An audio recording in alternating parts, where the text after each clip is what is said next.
ओम श्री गुरवे नमः। धर्मानुरागी श्रोता बंधुओं, आप सब लोगों का इस कार्यक्रम में स्वागत है, अभिनंदन है।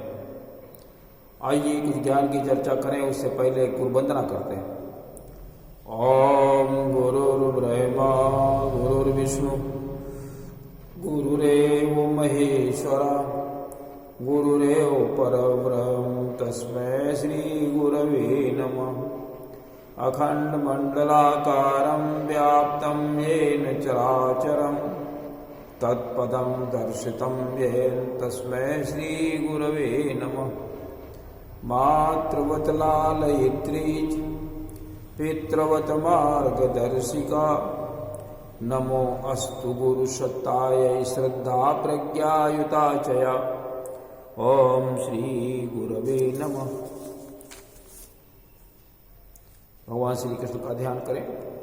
ओम वसुदेव सुतं देवं कंसचाणूरमर्दनं देवकी परमानंदं कृष्णं वंदे जगद्गुरुम्।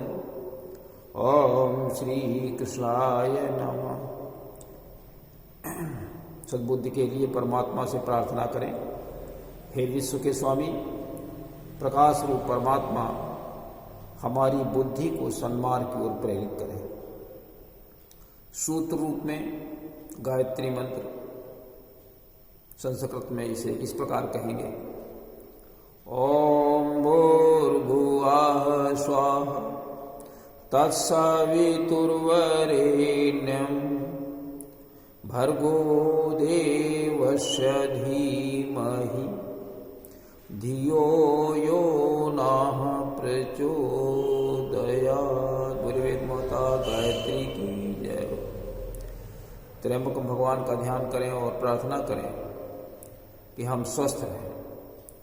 ओम त्र्यंबकम यजामहे सुगंधिं पुष्टिवर्धनम् उर्वारुकमिव बंधनान् मृत्योर्मुक्षीयमामृतात्।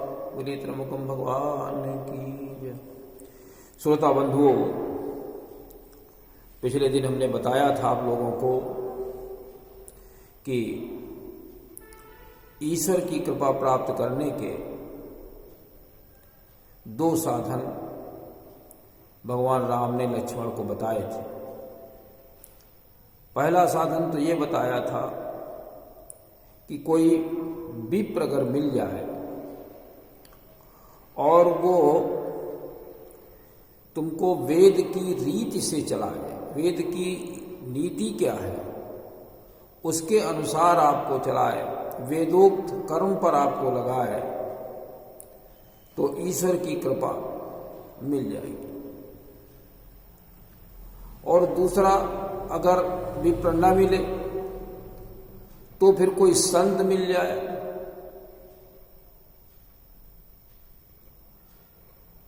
और वो भी अनुकूल संत हो। ऐसा न हो कि वो उसके अंदर दुर्गुण ही भरे हो, तो वो क्या आपको मार्ग दिखाएगा। उसके अंदर स्वयं ही दुर्गुण है, वो स्वयं ही रास्ता नहीं खोज पाया, आपको क्या बताएगा। अनुकूल संत मिल जाए, आपकी श्रद्धा उसके साथ में जुड़ जाए, और वो जो कहे उसके अनुसार आप चलें, उसके अनुसार आप चलें। और माता पिता, गुरु, भाई बहन, देवता, इन सब की सेवा करें। तो मेरी पूजा अर्चना समझो हो रही है। तो लिखा था कि संत चरण पंकज यति प्रेमा मन क्रम बचन भजन दृढ़ नेमा गुरुपित मातु बंधुपति देवा सब मोहि कह जानै दृढ़ सेवा। काम आदि मद दंभ न जाके तात निरंतर बस में ताके, और बुराइयां भी न हो। लेकिन संत का माध्यम ये है कि संत का जो निर्माण होता है वो भी वेदविद व्यक्ति के द्वारा ही होता है। उस संत को वेदाध्ययन कराया जाए और फिर वो वेद को ले जा करके लोगों का मार्गदर्शन करे, तो फिर ईश्वर की कृपा प्राप्त हो जाएगी। ये सब बातें पंचवटी में बैठकर भगवान राम, सीता जी और लक्ष्मण जी तथा वहां जो भी ऋषि मुनि थे सबको बता रहे हैं। भगवान राम का एक उद्देश्य यही था कि समाज में राक्षसी वृत्ति फैलने न पाए, सभी लोग श्रेष्ठ बने, वेद के अनुसार सब लोग चले। तो वो जहां भी बैठते थे, जब भी बैठते थे, तो वो चार ही बात करते थे। पहली बात क्या करते थे कि ज्ञान क्या है, वेदों का ज्ञान बताया करते थे। परमात्मा के गुण क्या है, उन गुणों को बखान किया करते थे। अगर आप गुण के अनुसार चलेंगे तो आपको ये उपलब्धियां मिलेंगी, नहीं चलेंगे तो आपका नुकसान हो जाएगा। जो लोग चले उसके अनुसार उनको ये लाभ मिला, जो लोग नहीं चले, बुराई में फंस गए, उनकी ये दुर्गति हो गई। इस प्रकार भगवान ब्रह्म के गुणों का बखान किया करते थे, वेदों का ज्ञान और गुणों का बखान। गुणों पर लोगों को गुणवान बनाने का प्रयास किया करते थे। और तीसरा काम करते थे वैराग्य, विरति। प्रयास ये करते थे कि हम लोगों को ज्ञानवान गुणवान बना दें, और वो भी लोग जाकर के समाज में, क्योंकि अब राम सब जगह तो जा नहीं सकते, उनका ये प्रयास था कि हम लोगों को ऐसा बना दें, मजबूत कर दें, एक वाहक की तरह से, जो इन वेद ज्ञान को और गुणों को, वेद ज्ञान को ये ले जाकर के दूर दूर तक समाज में फैलाएं। उसको विरति कहते हैं। और वेद की नीति क्या है, इसका बखान किया करते थे। तो समाज के निर्माण में यही चार चीजों की आवश्यकता भी होती है। वेद का ज्ञान, गुणवान बने, तथा वेद ज्ञान और गुण को लेकर के, वेद की नीति को लेकर के हम समाज में दूर दूर तक जाएं, जिससे समाज श्रेष्ठ बन जाए। यही परमात्मा, यही भगवान हमेशा इसी का प्रचार प्रसार करने का प्रयास किया करते थे। तो तुलसीदास जी लिखते हैं, ए विधि गए कछुक दिन बीती, वो कहत विराग ज्ञान गुण नीति। यही सब बखान करते थे। बहुत समय वहां पर गुजर गया। एक दिन रावण की बहन घूमते घूमते पंचवटी पहुंच गई। वो बहुत दुष्ट थी, भयानक थी, सर्प की तरह से उसका, सर्पिणी की तरह से उसका नेचर था, उसकी प्रकृति थी। उसने राम और लक्ष्मण को देख करके वो मोहित हो गई, और वो कहती है,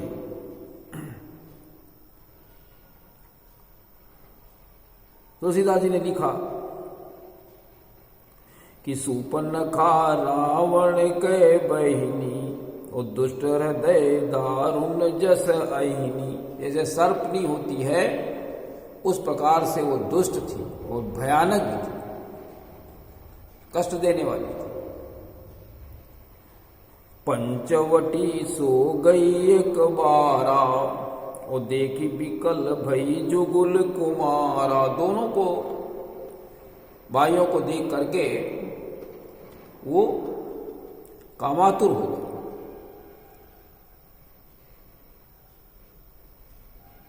विकल हो रही, और राम से कहती है कि मैंने पूरा संसार ढूंढा, मेरे लायक कोई वर ही नहीं मिला। आज आपको देख करके कुछ इच्छा हुई कि हम आपसे शादी कर लें। आपके समान कोई पुरुष नहीं है, मेरे समान कोई जग में स्त्री नहीं है। ये संयोग बड़ा अच्छा परमात्मा ने बनाया है। क्या कहती है कि तुम सम पुरुष नमो सम नारी, यह संयोग विधि रचा विचारी। ये संयोग विधाता ने बड़ा सुंदर बनाया है। तुम्हारे समान कोई पुरुष नहीं है और मेरे समान कोई स्त्री नहीं। राम ने कहा हम तो भाई शादीशुदा हैं, लक्ष्मण से बात कर लो। लक्ष्मण के पास गए। लक्ष्मण ने कहा हम तो राम के दास हैं, तुमको सुख कैसे मिलेगा? उन्हीं से जाओ, उन्हीं के पास कुछ व्यवस्था करेंगे, वो राजा हैं, जो चाहे सो कर सकते हैं। फिर वो गई राम के पास। राम ने फिर लक्ष्मण के पास भेजा तो लक्ष्मण ने सीधे जवाब दिया कि तुम्हारे साथ कौन। लक्ष्मण समझ गए कि ये हमारे दुश्मन की बहन है। दुश्मन का अर्थ कि राम तो धर्म की स्थापना के लिए लगे हुए हैं, उनका जन्म इसीलिए हुआ। लक्ष्मण उसके सहयोगी हैं और रावण धर्म को समाप्त करने में लगा हुआ। दुश्मन हो गए, दोनों विरोधी हो गए। तो समझ गए मेरे दुश्मन की बहन है। तो उन्होंने कहा तुम्हारे साथ में कौन शादी करेगा? जो निर्लज्ज होगा वही शादी करेगा। बहुत नाराज हो गए। उसने बड़ा भयानक रूप बनाया। सीता जी उसके रूप को देखकर भयभीत हो गई। तो राम ने लक्ष्मण को इशारा किया और लक्ष्मण ने उसके नाक और कान दोनों काट दिए। लक्ष्मण ने सोचा, राम ने सोचा जब इसके नाक कान कट जाएंगे तो अपने भाई के पास जाएंगे, भाई से हमारा युद्ध होगा, मारेंगे उसको मारना प्रमुख हमारा लक्ष्य है। तो जैसे ही राम ने इशारा किया तो लक्ष्मण ने उसके नाक कान काट लिए। जानो रावण को चुनौती दे दी उसी के द्वारा। लक्ष्मण अति लाघव सो नाक कान बिनु कीन, ताके कर रावण कहा मनो चुनौती दीन। रावण को चुनौती दे दी कि मैंने तुम्हारी बहन की नाक कान काट दिए, अब जो तुम्हारा मना है सो कर लो हमारे साथ, आइए हमारे साथ में युद्ध कर लीजिए। अब वो नाक कान कट गए, खून की धारा बहने लगी, शरीर सब लथपथ हो गया खून से। तो खरदूषण के पास गए। वो भी रावण के समान ही बलवान थे, वहीं रहते। बताया उसने कि दो भाई आए हुए हैं, उनके साथ में सुंदर स्त्री है, उन्होंने मेरा ये हाल कर दिया है।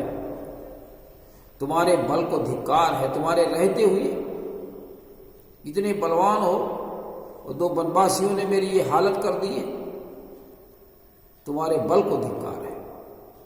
खरदूषण गुस्से में आए। उन्होंने अपनी राक्षसी फौज इकट्ठा की, विकराल फौज इकट्ठा की और राम लक्ष्मण को मारने के लिए चल दिए। जब देखा राम ने कि राक्षसों का दल आ रहा है तो लक्ष्मण और सीता को एक कंदरा में जाने के लिए बता दिया, अकेले ही इनको संभालेंगे। खरदूषण जब आए तो उन्होंने देखा ये मारने लायक तो है नहीं, कैसे मारे, इतने सुंदर है। तो उन्होंने अपने दूत को भेजा, मंत्री बुलाया, कहा जाओ इनसे कहो कि तुम्हारे साथ में जो तुमने स्त्री को छुपा करके रखा है हमें दे दो और तुम जीवित अपने घर को लौट जाओ, नहीं तो मार डालेंगे। 14,000 राक्षस विशाल काय गर्जना कर रहे, मारो मारो चिल्ला रहे। लेकिन खरदूषण ने रोका कि पहले वार्ता हो जाए। तो वो क्या कहते हैं, वो गए उनके अनुसार। तो कहते हैं देहु तुरत निज नारी दुराई और जीवत भवन जाहु दो भाई। जीते जी दोनों भाई अपने भवन को जाओ, अपने घर को लौट जाओ, इसी में भलाई है तुम्हारी। वो सुंदर स्त्री जो तुम्हारे पास छुपा कर रखी वो हमें दे दो। राम कहते हैं अच्छा मैं क्षत्रिय हूं, मैं जंगलों में शिकार खेलता हूं और तुम्हारे जैसे दुष्ट पशुओं को ढूंढते हुए घूमता हूं। अगर कोई काल भी अगर मेरे सामने आ जाए तो एक बार मैं उससे भी युद्ध करूंगा। उससे डरते नहीं, काल से नहीं डरते, काल से भी युद्ध करेंगे। तो राम ने उसे क्या कहा, हम क्षत्रिय मृगया बन कर रही, ओम तुमसे खल खोजत मृग फिर रही, तुमसे खल मृग खोजत फिर रही। तुम्हारे जैसे दुष्ट पशुओं को मैं ढूंढते घूम रहा हूं। और रिपु बलवंत देखी नहीं डरही, एक बार काल हुसन लरही। चाहे जितना बड़ा बलवान शत्रु हो उससे हम डरते नहीं, एक बार काल भी आ जाए उससे भी युद्ध करेंगे। यहां हम सब लोगों को भी सीख लेनी चाहिए कि छोटी मोटी आपत्तियां विपत्तियां आ जाए, कोई शत्रु आ जाए तो उससे डर कर हम भागे ना। राम नहीं भागे, हम उनके पद चिन्हों पर चलने वाले हैं, हमारे मार्गदर्शक हैं। तो हम भी उससे युद्ध करें, काल भी हो उससे डरना, डरे ना। डरने से बचाव नहीं होता, डरने से और आदमी मर जाता है। साहस रखें और उससे भी युद्ध करें, डरे नहीं। डरने से मुसीबत पीछा नहीं छोड़ती, डरने से और मुसीबत हावी होती है। इसलिए हम सब लोगों को सजग रहना चाहिए। फिर उसे क्या कहते हैं, यद्यपि मनुज तनुज कुल घालक और मुनि पालक खल सालक बालक। यद्यपि मैं मनुष्य हूं फिर भी दुष्टों को के कुल को नष्ट करने वाला, दनुज कुल घालक,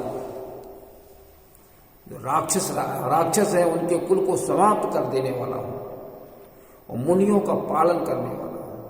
धर्म की रक्षा में मुनियों का विशेष योगदान रहता है, उन्हीं से धर्म की रक्षा होती है। पालक है और खल सालक, जो दुष्ट है उनको दंड देने वाला पालक है।